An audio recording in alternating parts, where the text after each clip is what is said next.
tumenye Bibiliya. Iki ni ikiganiro utegurirwa na Dr. Venano Makegi ukakigezwaho na Transworld Radio. Soma kandi wige Bibiliya, usobanukirwe ijambo ry'Imana.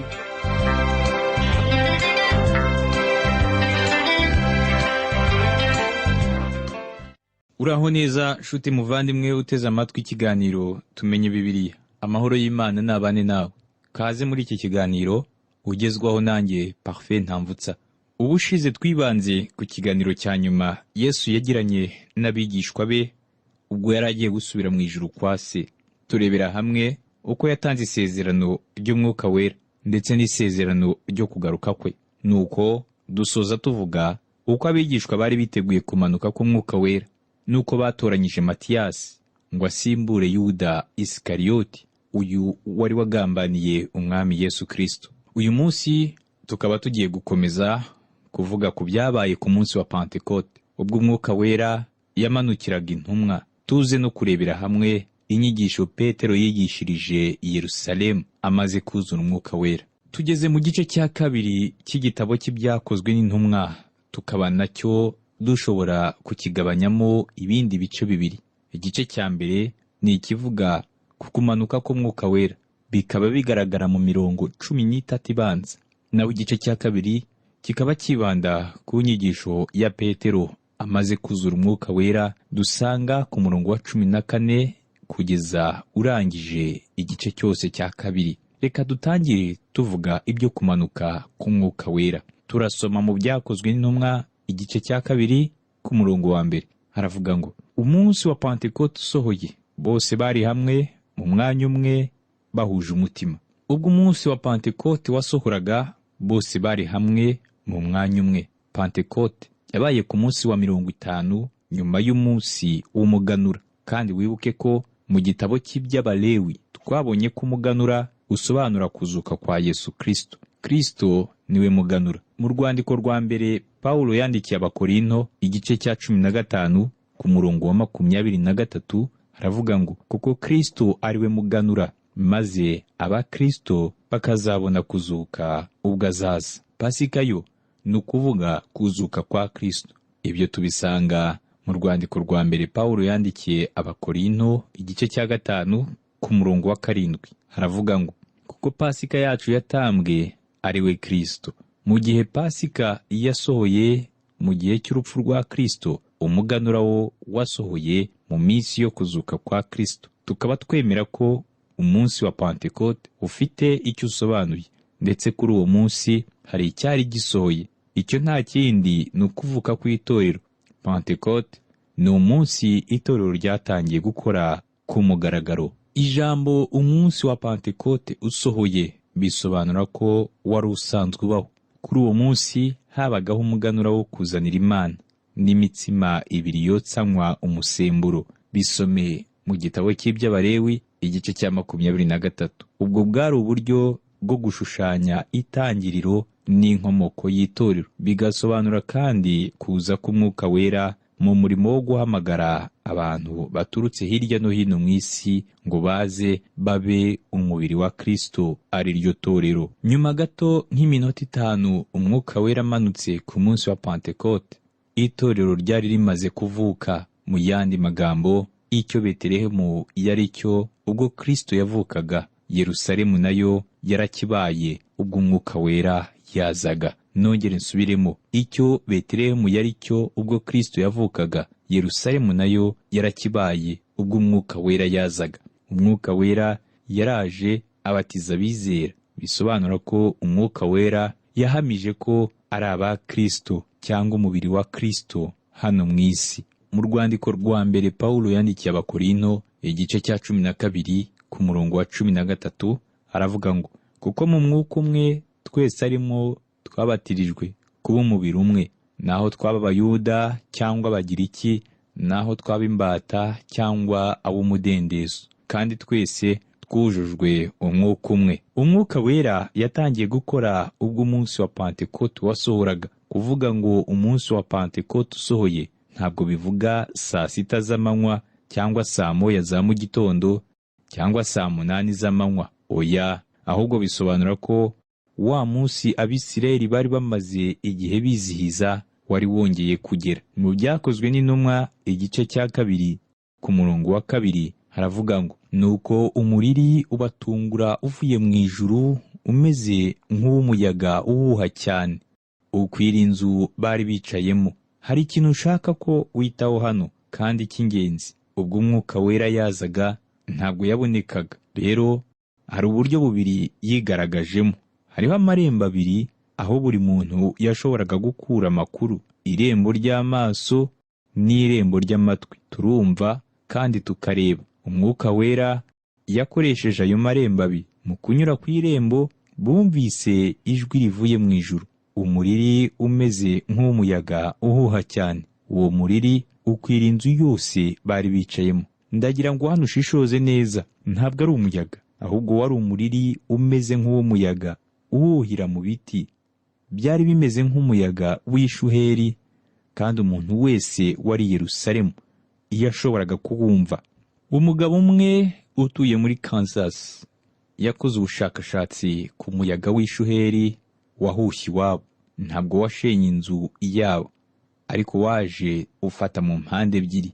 Mu gihe yabyandikagaho, mugenzi we w'umukobwa yaravuze ngo ikintu cya mbere cyumvikanye ni urusaku wagira ngo ni urw'ibimodoka byinshi bica mu mujyi. Nshuti yanjye, uko niko byari bimeze no kuri Pentekote. Habayeho umuyaga ufite imbaraga nyinshi. Bene urwo rusaku rw'umuyaga nirwo rwumvikanye i Yerusalemu ku munsi wa Pentekote.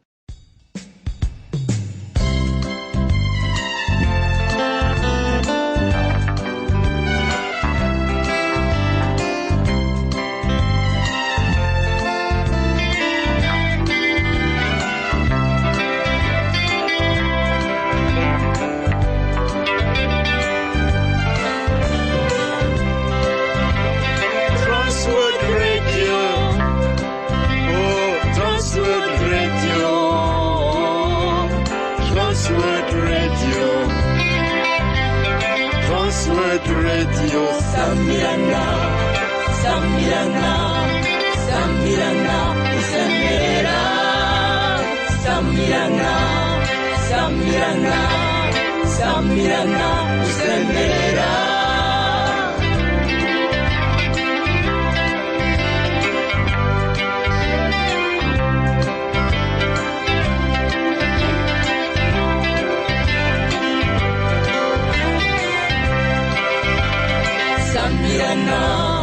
Samirana, Samirana, Usemerera, Imana ihabwa icyubahiro. Samirana, Samirana, Samirana, Usemerera, Imana ihabwa icyubahiro.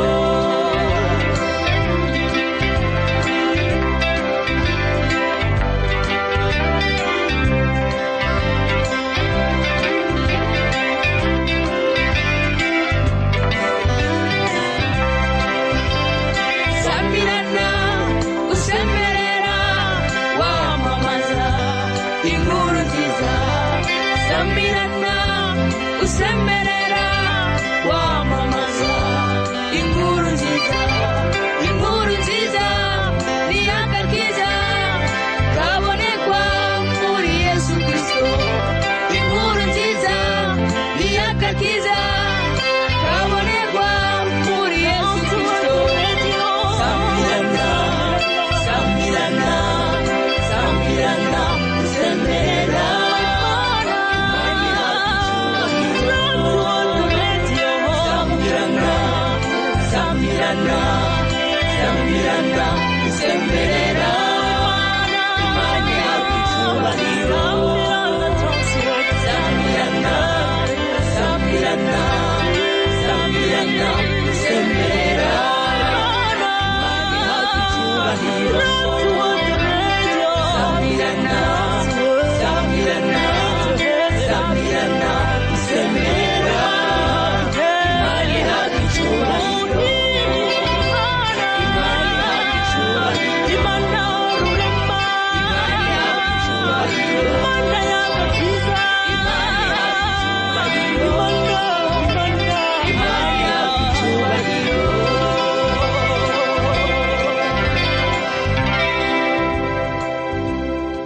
byakozwe n'intumwa igice cya 2 ku murongo wa 3 haravuga ngo haboneka indimi zigabanije zisa n'umuriro, ururimi rujya ku muntu wese wa muri bo. Ndagira ngo ngusabe uzirikanira ijambo rigira riti indimi zigabanyije zisa n'umuriro. Birumvikana ko atari umuriro nyirizina, ahubwo izo ndimi zasaga n'umuriro kandi ururimi rwajyaga ku muntu umwe. Ibyo byabaye ku mugaragaro, abari ku irembo ry'ijisho babibona neza. Bityo rero ku munsi wa Pentekote, ubwo Umwuka Wera yamanukiraga itorero akabatiza abantu mu mubiri wa Kristo, byumvikanye mu matwi binaboneshwa amaso y'abantu bose bari aho. Ibi rero bitandukanye n'umubatizo w'umuriro, kuko umubatizo w'umuriro ni urubanza ruzabaho mu gihe kizaza. Mu gitabo cy'ibyahishuwe havuga ngo umujinya w'Imana uvuye mu ijuru. Ni kimwe no kuvuga ngo umuriro uvuye mu ijuru. Ni ukuvuga ngo abantu nibatabatizwa mu Mwuka Wera bazabatizwa mu muriro, arirwo rubanza rwo gucirwaho iteka. Umubatizo w'umuriro ugenewe abanze kwakira Yesu Kristo nk'umwami n'umukiza mu bugingo bwabo. Nakunze kujya mu biterane bikomeye aho umuvugabutumwa yavugaga ibihabanye cyane n'ibi ntekereza, agasenga ngo umuriro tumanukire. Ariko nanjye nkavuguruza iryo sengesho mvuga nti Mana, kubw'imbabazi zawe ntutumanurireho umuriro. Umuriro uratwika kandi igihe cyabyo ntikiragera. Ubwo Umwuka Wera yamanukaga ku munsi wa Pentekote, habonetse indimi zisa n'umuriro, si umuriro nyirizina.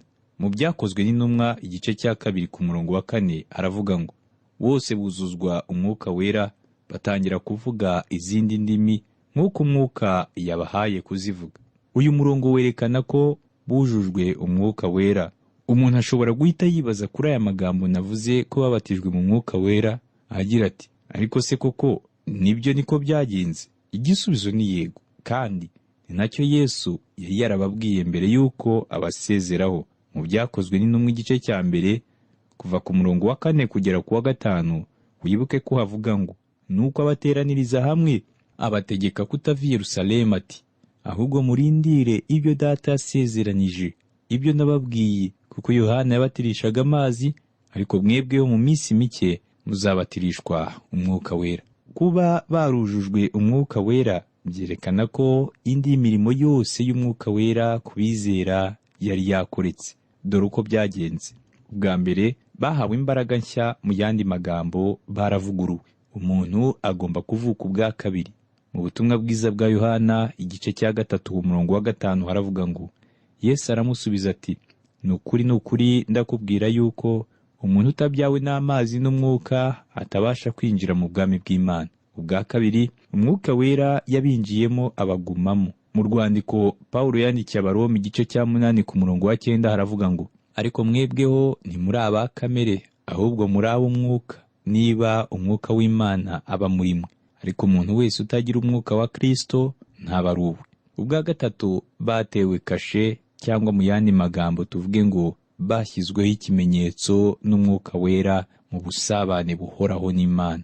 Mu rwandiko Pawulo yandikiye Abefesi igice cya 1 kuva ku murongo wa 13 kugera ku murongo wa 14 haravuga ngo niwe namwe mwiringiye mumaze kumva ijambo ry'ukuri, ari ryo butumwa bwiza bw'agakiza kanyu, kandi mumaze kwizera niwe wabashyizeho ikimenyetso, ari cyo Mwuka Wera mwasezeranijwe, uwo twahaweho ingwate yo kuzaragwa wa murage kugeza ubwo abo Imana yaronse izabacungura ubwiza bwayo bushimwe. Nanone mu rwandiko Pawulo yandikiye Abefesi igice cya 4 ku murongo wa 30 hakongera hakavuga ngo kandi nimuteze agahinda Umwuka Wera w'Imana wabashyiriweho kuba ikimenyetso kugeza ku munsi wo gucungurwa. Umuntu ashobora kubabaza Umwuka w'Imana, ariko ntashobora kumubabaza ngo amwirukane agende. Yabashyizeho ikimenyetso kuzageza ku munsi wo gucungurwa. Nta na hamwe Bibiliya itubwira ko dukwiye gusenga ngo dushyirweho ikimenyetso cy'Umwuka Wera, ahubwo ni igikorwa cy'Imana ikorera abamaze kwizera. Kwizera Yesu Kristo biduhesha gushyirwaho ikimenyetso kugeza ku munsi wo gucungurwa. Ubwa kane abigishwa babatijwe mu Mwuka Wera. Ibyo byari byaravuzwe na Yohana Umubatiza muri Luka igice cya 3 ku murongo wa 16. Hanyuma Yesu nawe abisubiramo mu Byakozwe n'Intumwa igice cya 1 ku murongo wa 5 havuga ngo, kuko Yohana yababatirishaga amazi, ariko mwebweho mu minsi mike muzabatirishwa Umwuka Wera. Uwo mubatizo wabanjije mu mubiri w'abizera, ari nabwo itorero ryatangiye gukora ku mugaragaro. Mu rwandiko rwa mbere Pawulo yandikiye Abakorinto igice cya 12 ku murongo wa 13 haravuga ngo, kuko mu mwuka umwe arimo twese twabatirijwe kuba umubiri umwe, naho twaba Abayuda cyangwa Abagiriki, naho twaba imbata cyangwa ab'umudendezo, kandi twese twujujwe Umwuka Wera. Uku kuzuzwa Umwuka Wera kwabaye ku munsi wa Pentekote, kwerekana ko indi mirimo 4 y'Umwuka Wera yarangiye. Bose buzuzwa Umwuka Wera. Intumwa n'abigishwa bujujwe Umwuka Wera kugira ngo bahabwe imbaraga zo gukora umurimo. Ubunararibonye bw'abizera bukomoka ku munsi wa Pentekote, bukomoka nanone ku kuzuzwa Umwuka Wera. Kandi n'uyu munsi niko bimeze, twuzuzwa Umwuka Wera akaduha imbaraga zo gukora umurimo w'Imana. Uyu niwo murimo wonyine w'Umwuka Wera umuntu adashobora kugira icyo ahinduraho. Twebwe twabwiwe ko tugomba kuzuzwa Umwuka Wera gusa, nta kindi dusabwa. Mu rwandiko Pawulo yandikiye Abefeso igice cya 5 ku murongo wa 18 haravuga ngo, ntimugasinde inzoga zirimo ubukubaganyi, ahubwo mwuzure Umwuka Wera. Iyo witegereje neza usanga abizera mbere ya Pentekote barifuzaga kuzuzwa Umwuka Wera. Mu Byakozwe n'Intumwa igice cya 1 ku murongo wa 14 haravuga ngo, bakomezaga gusengana umutima uhuye.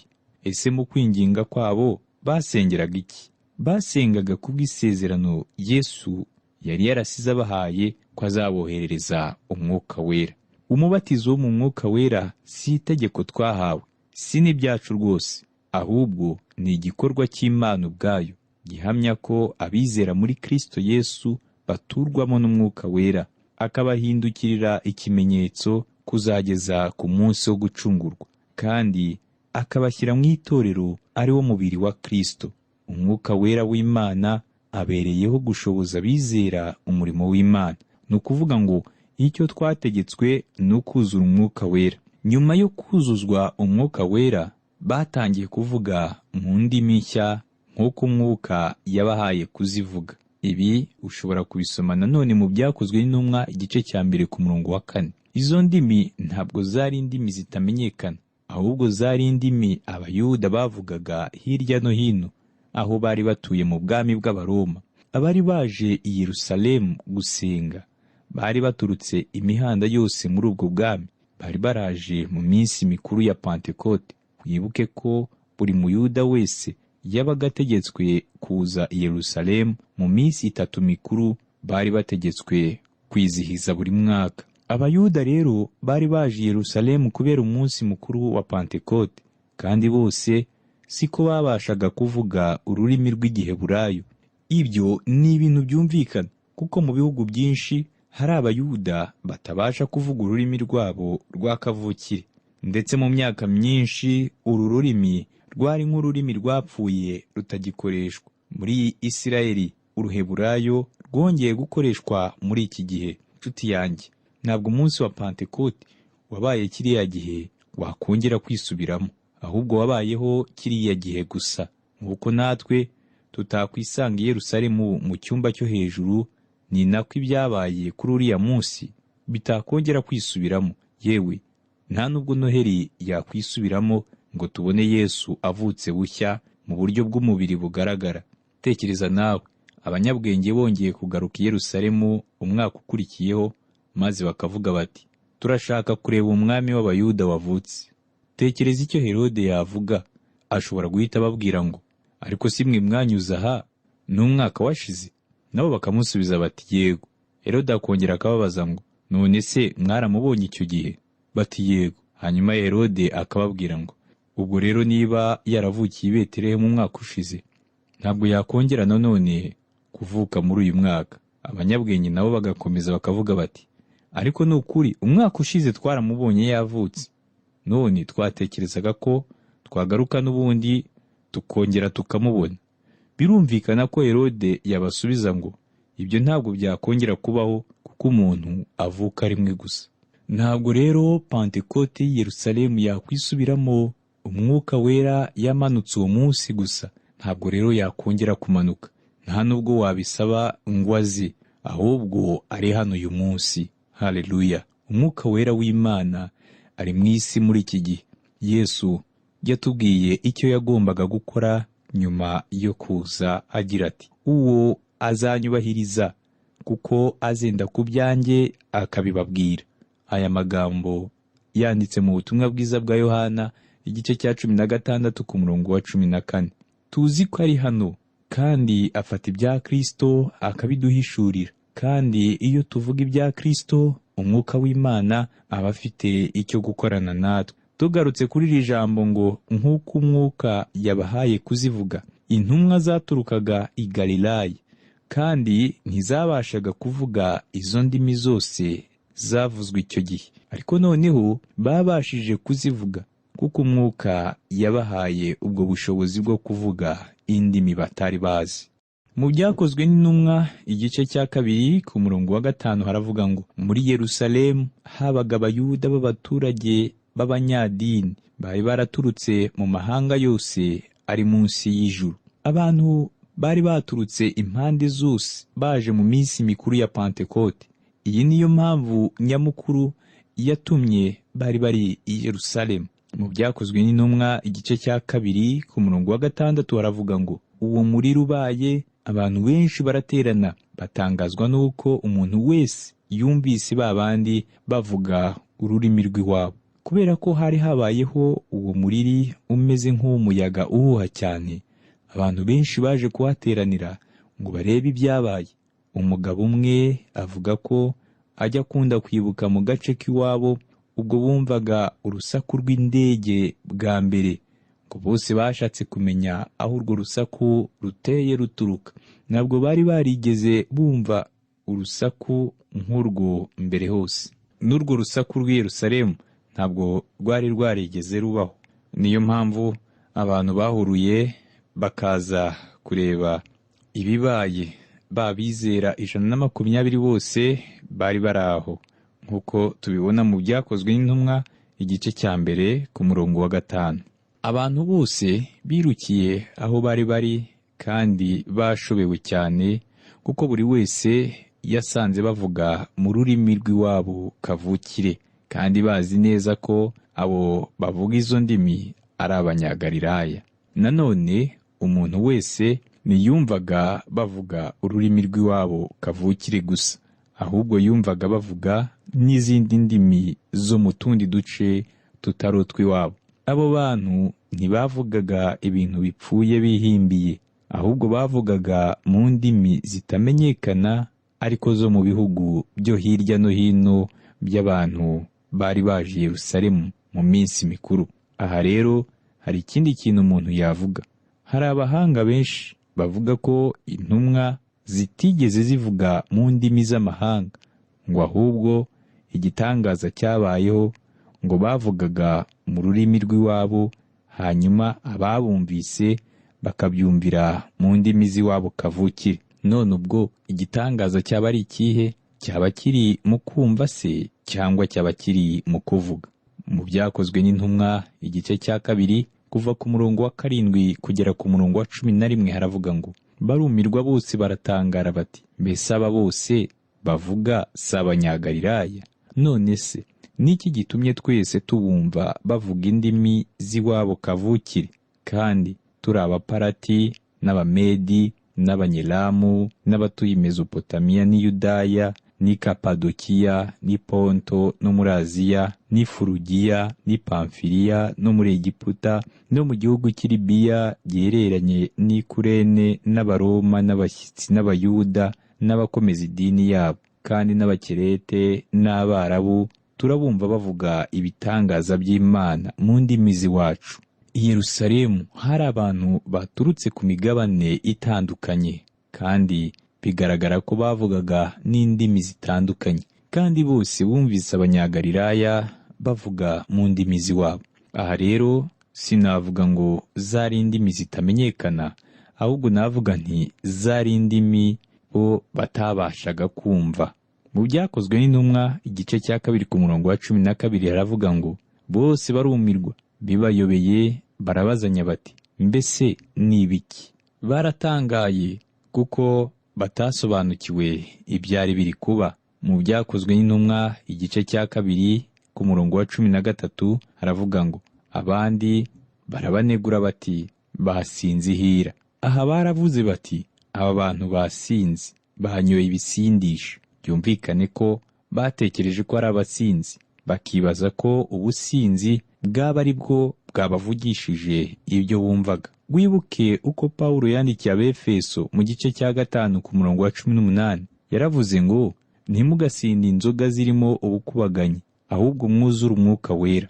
Ese wabonye ko umuntu wasinze amera nk'aho ari we ufite imbaraga? Kuvuga amagambo menshi ni kimwe mu bimuranga. Birashoboka ko abenshi muri twe dukeneye kuzuzwa Umwuka Wera kugira ngo tubashe kuvuga cyane, atari ukuvuga amagambo menshi atubaka, ahubwo tugahabwa imbaraga zo kuvuga ubutumwa bwiza. Ubwo nibwo bwoko bw'indimi dukwiye kuvuga uyu munsi. Nyamara nanone dukeneye indimi zitandukanye zo kwigishamo ubutumwa bwiza kugira ngo uwo ari we wese ashobore kumva. Icyo ni cyo cy'ingenzi. Mbega umunsi wa Pentekote, uyu wabaye umunsi Umwuka Wera yaje guhamagarira abizera ari bo mubiri wa Kristo gutangiza itorero ku mugaragaro. Mbere y'uwo munsi nta torero ryari rihari, ariko nyuma y'uwo munsi itorero ryari ririho. Nk'uko umunsi wa Pentekote mu isezerano rya kera wabaga nyuma y'iminsi 50 umunsi w'umuganura ubaye, ibi nanone bigahurirana n'iminsi 50 Yesu yaramaze azutse mu bapfuye. Umwuka Wera yaramanutse maze yegeranya abizera bose batangiza itorero. Pentekote ni umunsi uvuga ku mateka y'ivuka ry'itorero. Reka dusenge. Ndagushimiye Mwami Yesu kuko wemeye kwitanga kugira ngo mu maraso yawe ubyara urundi rubyaro rushya ari ryo torero. Ushimwe kandi kuko Umwuka Wera yahindutse ikimenyetso cyerekana ukuvuka kw'iri torero ari ryo mubiri wawe. Ndahamagarira utarakwizera ngo umushoboze kwinjira muri uyu muryango mushya ari ryo torero, kubwa Yesu Kristo umwami wacu. Amen. Ndagushimiye cyane inshuti wabanye nanjye mu kiganiro cy'uyu munsi. Ubutaha nzakubwira inyigisho ya mbere Petero yigishije asobanurira abari batangajwe n'ibyabaye kuri uwo munsi wa Pentekote. Ubuntu bw'umwami wacu Yesu Kristo n'urukundo rw'Imana no kubana n'Umwuka Wera bibane nawe.